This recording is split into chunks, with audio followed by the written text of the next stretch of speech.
little bit like a butcher shop in here. Hello and welcome back to Sage and Stone Homestead. My name is Heather. So it has been a question that I have gotten a lot about the value of dairy goats, and I really think that the value is relative, and you can't only look at the value of the dairy that you get from your dairy does, but you have to include the value of their babies. And sometimes the babies don't sell for as much as they could be worth to you in the forms of meat, which you can get dozens of pounds of meat off of like a 8 to 10 month old dairy kid. You can get gallons of bone broth. You can get the hide that you could very well do something with, but you can also get a lot of value in their tallow and in their organs.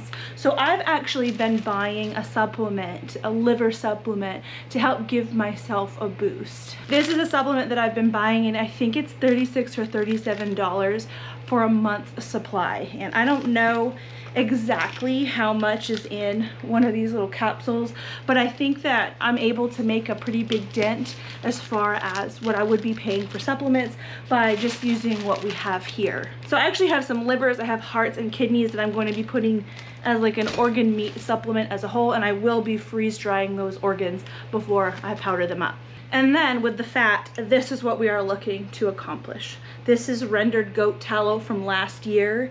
Now, I did put the hot tallow in the jar and just put a lid on and let it sit, and I did get a little bit of surface mold growing on the top. This did take a while to develop, but I think with the tallow, what I'd like to do this year after rendering is actually can it up. A couple of years ago, I canned about 30 pints of butter, and that was an experience. That butter lasted a really long time. It lasted well over a year without growing any kind of mold, and so I think that maybe the process kind of killed off anything that could have gone bad inside that butter batch. So I will be rebel canning today. This is not an approved method, but I think it's going to work best for us to try to avoid stuff like that. But most of this is fine, and I can likely use this in some soap or something without issue. If you look online to a comparable size jar, this is a 16-ounce jar, a 1-pound jar of like lamb tallow. That is very expensive, and so it'll be interesting to see how much tallow we get off of our goats.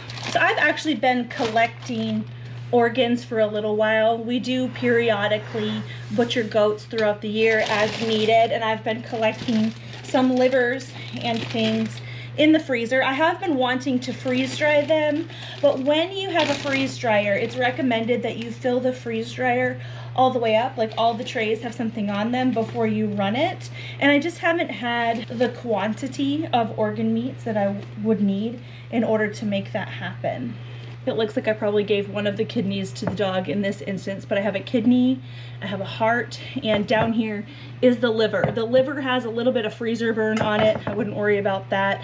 There are some things that goats can carry, like liver fluke, that people can get from them. They are like a zoonotic parasite, but with those, with liver fluke, you'd be able to see like the trails that the literal worm would have made in the liver. It would have caused some scarring, and so our livers are nice and clear and clean, so I'm not worried about that. So I think in order to get my freeze dryer the best chance of freeze drying everything evenly, I'm just going to cut everything into sizable chunks, 1/2-inch chunks, and that will be good. So I have thawed out these organ meats that I had been saving because I want everything to start out at the same temperature.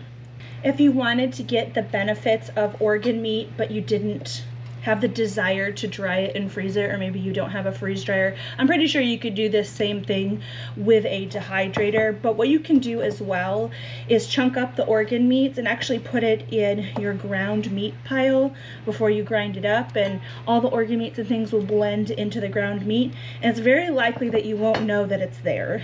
Some of these pieces do have the smallest amount of fat on them. You can pull that off, like especially when it's cold, the fat pulls off pretty easily. I don't think I'm going to worry about fussing about it too much. They do say that you should try and avoid freeze drying fat, and that's just because it doesn't freeze dry super well, and it may make whatever you freeze dry with the fat on only last like 5 or so years in storage, and I definitely plan to use this before 5 years is up, so I won't get really fussy about that. We do have a storm rolling in today in the next hour probably, so I'm trying to race the storm. My freeze dryer is actually not inside my house. I have to go through the outdoors to get to it. It's in our Homestead overflow shed, our climate controlled shed, and so I don't want to have to be walking out there in the wind and the rain. So I'm trying to move quickly. A lot of people tend to enjoy the flavor of liver as is. I'm not really one of those people. I wouldn't say that I hate it. I have made a deer liver pate before. There was a recipe in one of my meat eater cookbooks, and it was pretty okay, but it's definitely a flavor that I think takes some getting used to. Many of you know that we also raise rabbits here for meat, and you can do this same thing with rabbit livers. One of the things that you have to be aware of with rabbit liver is a little bit the same thing that you have to worry about with the goats, is they do carry something called tularemia that can be problematic for people, and one of the ways that you're going to know if a rabbit has tularemia is spots on the liver. So you really only want to process livers that are good and consistent color and texture. Any kind of spotting or weird tunneling and streaking, it's not something you want to keep. In fact, I do believe that if you see tularemia on a rabbit liver, it's possible that you don't want to eat that rabbit at all. But don't quote me. I've actually never seen it. This is as much as I had saved in the freezer, and I have about 4 goats worth of organs plus fat in here. This particular liver has the gallbladder attached. I don't want that, so I'm going to try to pinch it and pull it off. There's bile inside of the gallbladder, and so I'm going to probably do this over the sink just in case I happen to break it open. There we go. I'm going to discard that. Hey Bentley, Yeah? do you think you could do me a favor real quick? Sure. Can you roll down the sides of the greenhouse? In the middle of the wall on each side, there's like a hook with a string holding it up. You just want to take that off. Okay. Okay? And then there's poles holding up the sides, and it should roll down. Alright. Thank you. I have this lipped tray underneath my cutting board because I actually anticipated there being a lot more blood in the livers and things, but there's really not. This here is one of the kidneys inside all kinds of fat, and this is the fat that's really good to keep. It renders down super bright white like what you saw in my jar over there. We also keep the fat that's around like the rumen. Really all of the internal fat is really, really nice. So fat, kidney. The livers that I started out with, I'm pretty sure were all livers from Nigerian dwarves. The livers that we have now are either from mini La Manchas or standard La Manchas. They are a lot bigger, which definitely makes sense. It's starting to drizzle. Okay, thank you. We might not beat the rain, that's okay. The greenhouse is closed up. We can get some pretty high winds in the spring and in the fall time as the seasons change, and the plants in there, they're used to maybe like 20-25 mile per hour winds they can handle. 60 mile per hour is a bit much. What's that? This is a kidney. They look weird. Are we gonna eat it? Mommy's putting it in her supplement. What's a supplement? A supplement is something that you take in addition to what you're eating that helps make up for some of the nutrition that you might not be getting in your regular food. It looks weird. It does look weird. Okay, so this is the fat that we have left from around the organs, and then these are said organs. If you were going to be putting this in your ground pile to help kind of supplement the ground meat, this would make such a huge difference in the yield that you would get. So I would harvest the organs from your goats if you can stomach it. I imagine if you've gotten this far in the video, you can probably stomach it.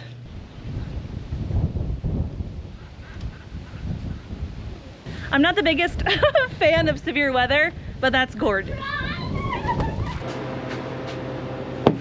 Okay, so we've moved to the shed, which is also kind of gonna have cruddy lighting because that's just what we get when we have overcast days. But I decided to move in here so that I didn't have to run through the rain. With our trays, we have this large freeze dryer. It's the Harvest Right freeze dryer. And when I purchased it, the larges only came with 5 trays. It's my understanding that they now come with 6 trays, which I think is awesome and a little bit overwhelming, to be honest, to try to fill. So I'm not sad that I have fewer trays, to be honest.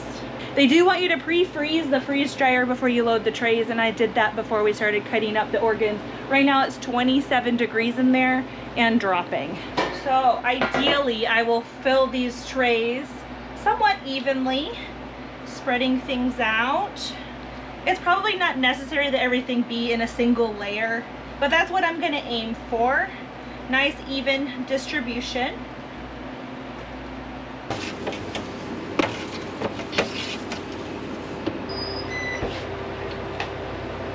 Close the drain valve, which is on the side over here. Press continue, and then the freeze dryer literally does everything automatically from here. Alrighty, so we're back inside, and that really wasn't too bad to run through. I just didn't want to run through it with all of the meat and things, but now it's time to render the tallow. So there's a couple different ways that you can render tallow. There's a method out there where you add water to a crock pot and then add in your fat, and you need to let the water boil out before you can then deal with the fat.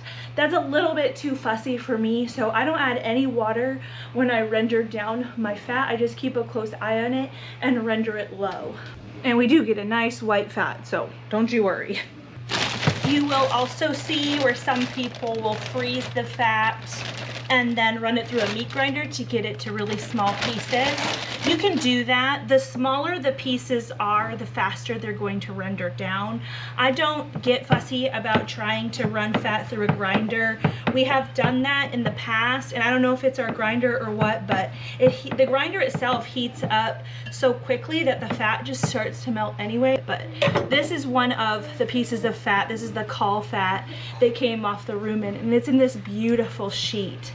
And this kind of thing, when you put it through a grinder, it tends to get kind of wound up around the corkscrew element inside the grinder, and I find it best just to sort of ball it up and cut it with a knife.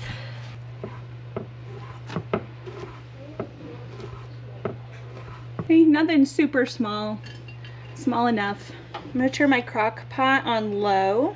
Maybe this is a 1/4 inch dice, a little bit bigger, 1/3 inch, between 1/4 and 1/2.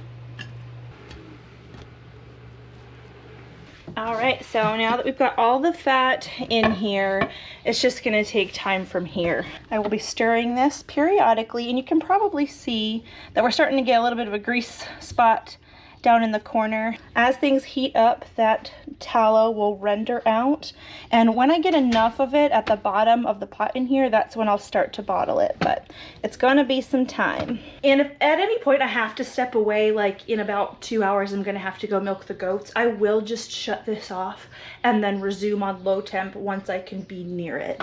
I don't want any of this to burn. I do want to watch it relatively closely. I don't have to hover over it constantly, but I do want to be around while this process is going on. It's totally fine if you need to shut this off, if you need to walk away for a little bit. Okay, so 4 hours and 2 power outages later, we do have something going on here. So the little pieces of fat are definitely looking more translucent at this point. And if I tip it to the side, you can see that we're getting some liquid fat developing, and that is what I'm going to collect. So what I have going on right here is I have this funnel. This is kind of like a canning funnel. I like to use metal when I'm putting something really hot into it, like this fat, but I have a milk filter down here, and this is going to help me filter out any like little lardy bits or crusty bits that could still be in the tallow, and I'm going to be putting it right into this glass jar. All right, so I have this little ladle here. I'm just going to be tilting the whole crock pot. It's got liquid tallow in there, straight down into the jar.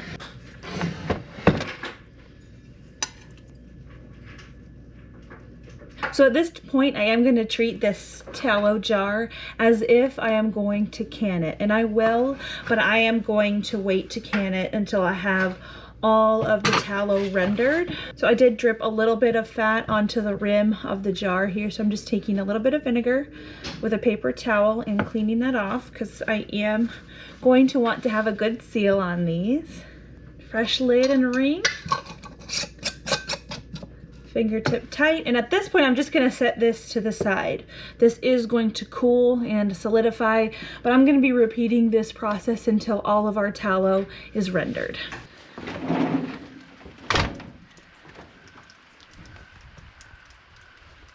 It's gotten remarkably less dramatic just in the last 30 seconds. Yeah, it does not take long sometimes for it to go away. Our Kentucky sunsets can be really magical, and tonight it looks like the sky's on fire. I don't know if I've ever noticed it that color before.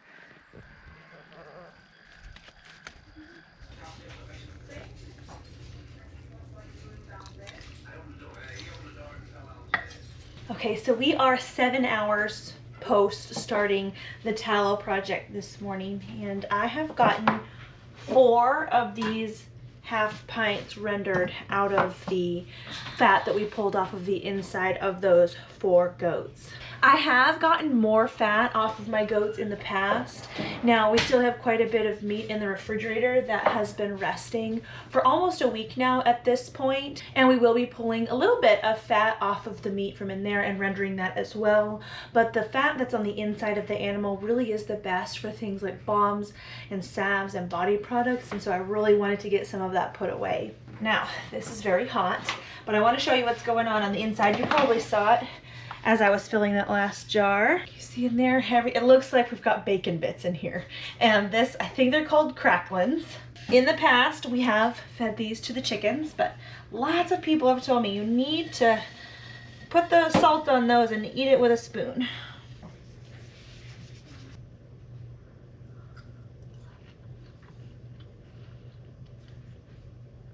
So it needs quite a bit of salt, but that is really, really good. It's a little bit like bacon, to be honest. Just you don't get that like smoky kind of cured flavor, but like the texture is there, and with the salt, the saltiness is obviously there, and obviously the fat is there. I would love to hear your favorite ways of eating cracklins. I think I've seen where some people will put it inside their cornbread recipe. I feel like that would be amazing. Good morning. So obviously over the course of the night, these tallow jars did completely cool and solidify. Beautiful white tallow inside the jars. And as I mentioned before, I am going to can them. Now this is not an approved canning method. There actually isn't an approved canning method for canning fats. If you look online, you'll see a lot of advice from extension offices, which is a valid source, that says that what we just did, placed into sterile hot jars and then lidded, is the safe method. That is what they suggest that you do. Now I believe that they also suggest that you should keep it in the refrigerator or the freezer for long-term storage, and I think that that is awesome. For us, this time of year where it comes to the meat harvest season, I'm really trying to focus on cleaning out my freezers, not really packing them full of things. So canning it is what I'm comfortable doing in order to stave off the mold that we had last time I went through the whole process. Arguably the issue that I probably had with this is that I didn't have sterile jars. I just pulled them out of my cabinet and filled them that way, and so there wasn't like a heat treatment on the jars in order to keep any kind of mold spores off and out. Maybe I'll process it as well. Woo! It's kind of gross. They do say online that your lard or tallow processed in this way should last about 6 months, and this has been sitting longer than that. It isn't rancid though. I am going to be using my Nesco electric pressure canner to can the tallow today.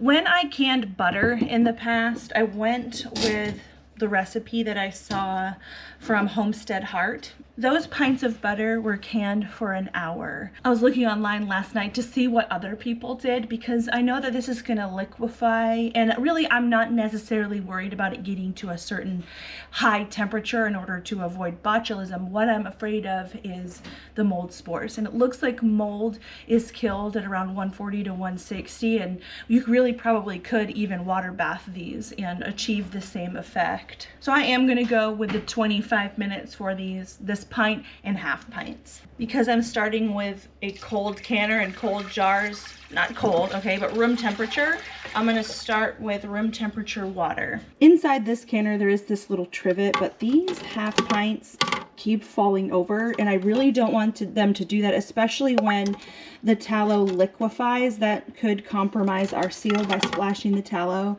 up onto the edge. So I'm actually going to fill some jars with just water. So having these jars of water in there, it's just gonna act like a support in order to keep our tallow jars upright.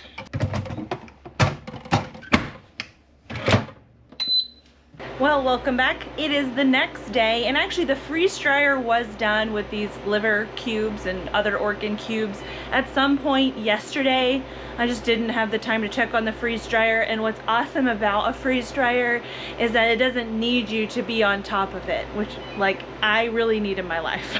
So once the process is done and the sensors know that it's dry, what the freeze dryer does is super cool everything in the chamber, and it maintains a vacuum until you're ready to deal with the contents. So this has been waiting, and as I mentioned, it did super cool, and I don't necessarily want to open up the chamber with it being very cold inside. It was, I think, -20 is what this told me up here. I don't want to bring that out into this warm environment here because that's going to cause condensation to settle on the trays, and if it settles on the trays, it's settling on the food, and we don't want that because condensation is moisture, and we want these organs to stay very dry. That's how they're going to keep for a very long time. So there's a nice feature on these things. You can click warm trays and it will warm the trays up all on its own, and once we get the trays up to about room temp, I can open the door and we can start packing these up. Just looking through the doorway right now, things don't really look that much different than when we put them in.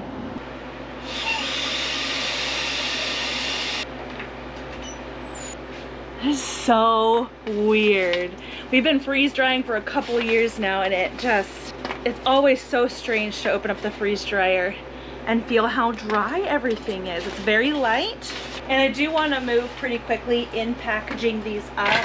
Eventually, I will be using these in powder form and encapsulating them in like little gelatin capsules. I have the encapsulator and everything. It's actually a pretty simple process. But when you do powder anything, you increase the surface area of that thing.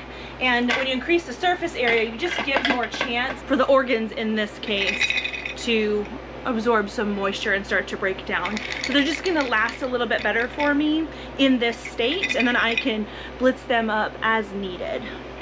I'm trying to shake them down a little bit so that I don't have to use 5 of my half-gallon jars. So cool. It is a little bit, it does smell a little bit like a butcher shop in here.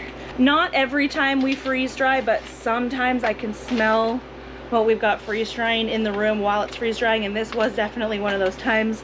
It wasn't the most amazing thing in the world. So what I like to do when I am storing my freeze dried food in jars, and I know that I'm going to use it within about a year or two, is put one of these desiccant packs inside the jar and vacuum seal the whole thing down. The desiccant pack is going to remove any moisture that may be contained in the jar from the air so that it doesn't get absorbed into the organ meats. And vacuum sealing as well will help draw the air out of the jar, which should draw some of the moisture out too that may be in the air.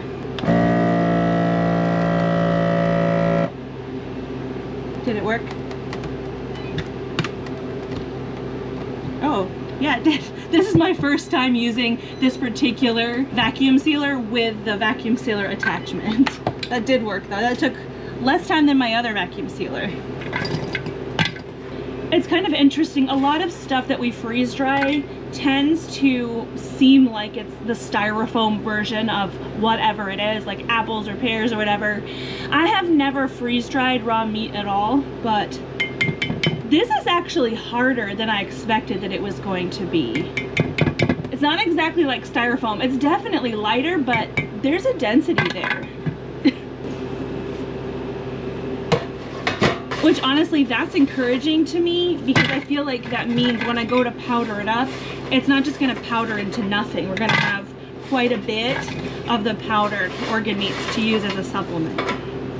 What's also great about doing this in the freeze dryer as opposed to maybe drying these in like a dehydrator or something is that the freeze dryers will maintain much of the nutrition in the food. So a lot of the benefits that I'm looking for to get out of these organ meats will be available to me, essentially as if I were to be eating it fresh.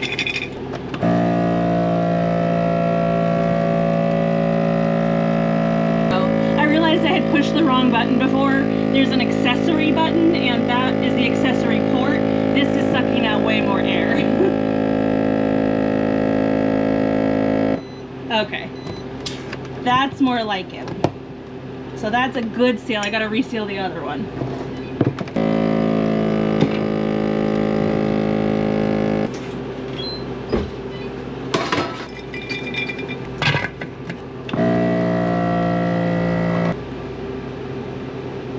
So I don't know exactly how much product that we will get out of these organ meats when they're blitzed up, but that small bottle with the 30-day supply of organ meats that I've been buying at $37, I would guess the entire bottle might have like a half cup blitzed up. And so given that we have 3 of the half gallons, this isn't blitzed up, but let's say that I did powder it up and maybe after it's all powdered it fits into one.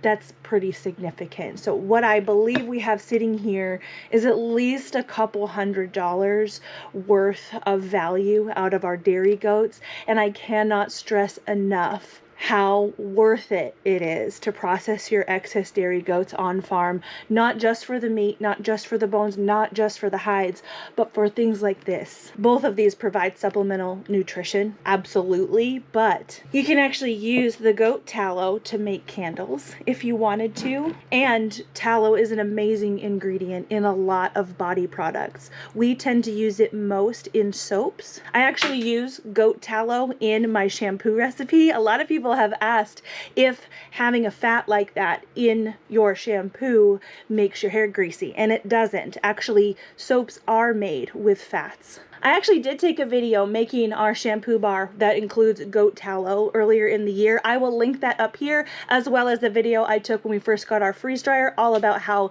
this thing works.